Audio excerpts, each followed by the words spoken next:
Bonjour, fidèles téléspectatrices, téléspectateurs de la télévision Bonawekaya TV. Bienvenue dans ce journal en revue de la semaine. Abidjan, la présentation Nessudik assure la réalisation dans sommaire de ce journal. Les témoins de Jéhovah de la ville d'Ouvira ont organisé depuis ce vendredi 9 août 2024 une assemblée régionale ici dans la ville d'Ouvira, mais aussi l'association Fadissi-Savi ASBL a créé une école, notamment l'Institut Fadissi-Savi dans le cadre de son projet L'éducation pour tous, mais aussi le cadre des concertations de la société civile a organisé une marche pacifique pour réclamer l'augmentation des juges dans la ville d'Ouvira et dans le territoire des Fizi. Dans un instant, les détails. Restez branchés, bienvenue.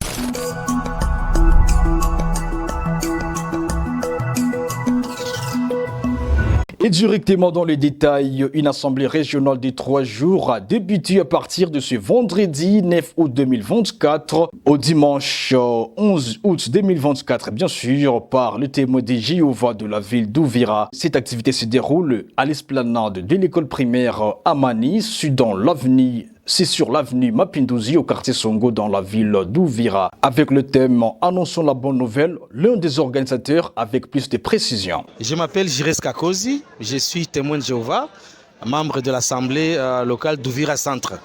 Oui, ça c'est un événement très grandiose que nous organisons une fois l'an. C'est une assemblée régionale de 3 jours qui commence aujourd'hui et se termine le dimanche prochain.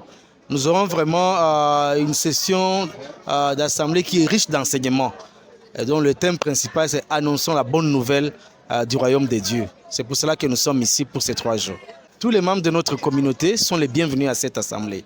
C'est pour cela que vous voyez, nous sommes là, non seulement nous témoins de Jéhovah, mais nous avons invité toutes les catégories de notre communauté ici à Ouvira. Donc, cette session d'assemblée va nous apporter beaucoup, parce qu'au moment où aujourd'hui nous n'écoutons que de mauvaises nouvelles, des nouvelles de guerre, des nouvelles de terrorisme ici et là, mais cette assemblée va pouvoir nous montrer que nous avons aussi de bonnes nouvelles à pouvoir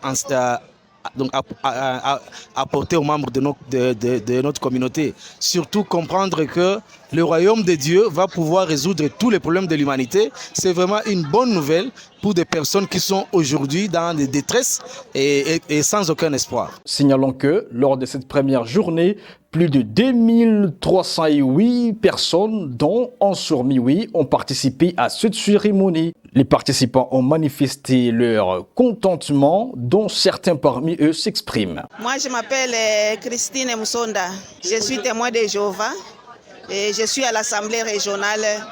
Annonçons la bonne nouvelle du royaume. Oui, j'ai retenu que je dois annoncer la bonne nouvelle du royaume.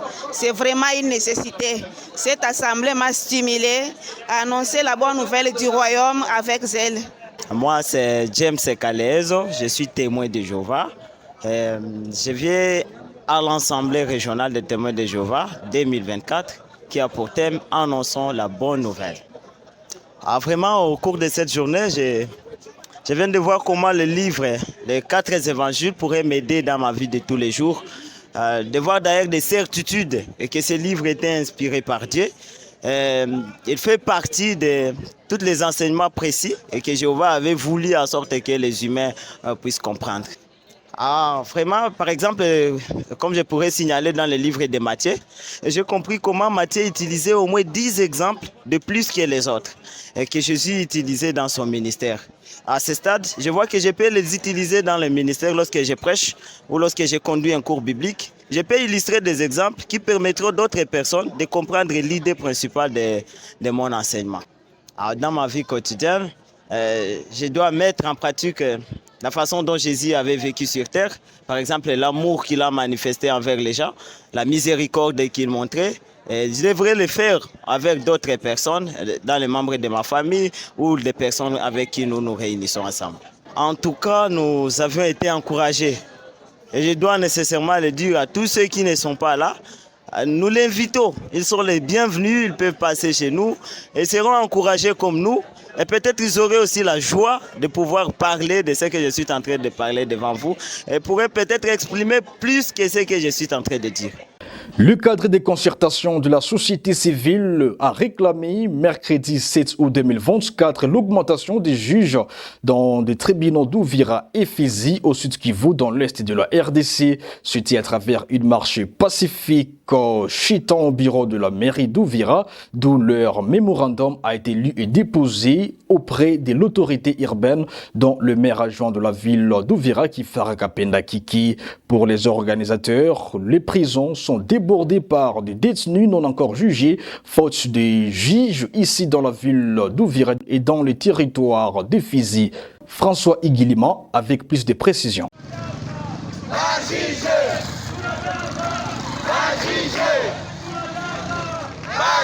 Il y a de cela 3 mois qu'il y a une surpopulation au niveau de la prison centrale de Mulungue. Il y a de cela 3 mois que les prisonniers vivent dans des conditions inédites, déshumanisantes. Il y a de cela 3 ans que les dépendants de détenus souffrent pour autant qu'ils ne savent pas les sorts réservés à ces prévenus. Raison pour laquelle, constatant qu'il y a violation manifeste de la Constitution, violation manifeste des droits de l'homme, nous qui défendons scrupuleusement ces droits de l'homme, nous nous sommes engagés de manifester aujourd'hui et d'activer le gouvernement à ne plus tarder, mais de les soumettre à une urgence de nous envoyer les juges par la voie d'affectation. Parce que les droits de l'homme ne peuvent pas souffrir au motif de faiblesses administratives au niveau du gouvernement. Il s'agit des droits à promouvoir et qui n'ont pas de délai. Dès lors qu'on les revendique, ces droits doivent être exécutés à l'instant même. C'est là notre inquiétude. Je vous informe qu'il y a 2 juges qui ont été affectés à Ouvira, mais qui se sont obstinés de rejoindre leur poste d'attache pour des motifs divers et inconnus. Pourtant, étant reconnus comme agents fonctionnaires de l'État. Ce qui est beaucoup plus aberrant, nous n'allons pas souffrir de leur refus de rejoindre les postes d'attache, tout simplement parce que l'administration les tolère et les laisse en tant que tels.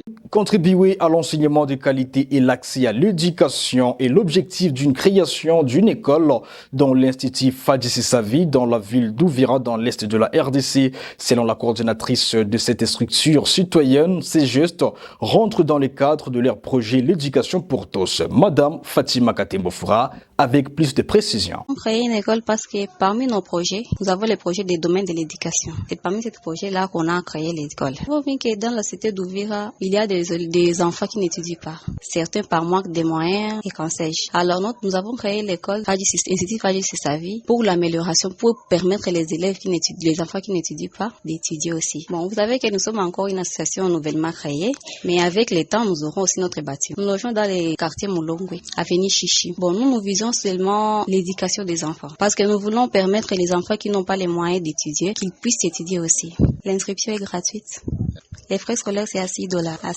Mais il y aura aussi les enfants vulnérables qui étudieront gratuitement toute l'année. Mais on vise souvent les enfants qui manquent de moyens d'étudier. Les handicapés, les orphelins. Nous demandons à la population d'Ouvira de nous soutenir. Parce que nous sommes encore très jeunes, malgré nos visions, nous sommes encore très jeunes et nous avons besoin aussi de quelques aides et financements aussi, ça serait mieux. Parce que pour le moment, nous soutenons financièrement nous-mêmes. Les petites cotisations là, c'est ce que nous fonctionnons avec. S'entretenir avec les habitants et les services de sécurité dans le cadre de la protection civile est l'objectif d'une descente sur terrain de l'administrateur assistant du territoire d'Ouvira. Les acteurs de la société civile des compatriotes congolais, Sosiko RDC en sigle, y compris le chef du groupement des Kabindoula, sont montés dans le village de Rugongo, un groupement des Kabindoula, chefferie des Bavira, dans la province du Sud Kivu. Monsieur Kelvin Bouija avec plus de précision. Nous sommes dans les moyens plateaux des territoires d'Ouvira, groupement de Kabindoula, chefferie de Bavira, précisément dans la localité Rugongo. En fait, l'objectif est de se rendre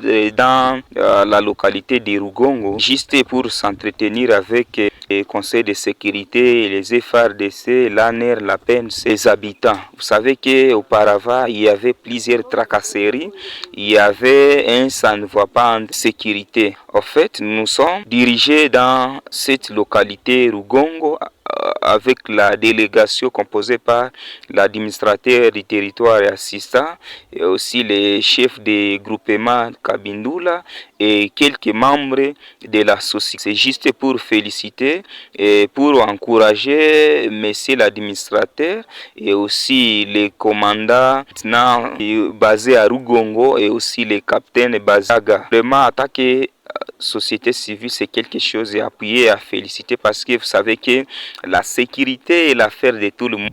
Restons toujours ici dans la ville d'Uvira où l'opération de démolition des maisons sur l'emprise de l'ERN5 a débuté à partir de lundi 5 août 2024. C'était bien sûr sous la supervision de l'autorité urbaine dont M.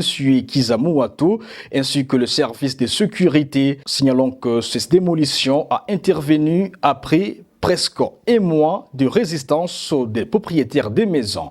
Rendons-nous dans la province de Chopo où des élèves ont perdu la vie lors de la proclamation des résultats de l'examen d'État édition 2024. Selon des sources sur place, l'un est mort après un accident de circulation survenu à Kisangani, d'où il était sur la moto en présence de 5 autres personnes. L'autre a perdu la vie après être macheté par un tiers en colère après avoir échoué à l'examen d'État. Et voilà, nous sommes à la fin de ce journal. Merci de nous avoir suivis du début jusqu'à la fin. Surtout, n'oubliez pas de partager, commenter, de vous abonner, ainsi que de liker cette information. Au revoir.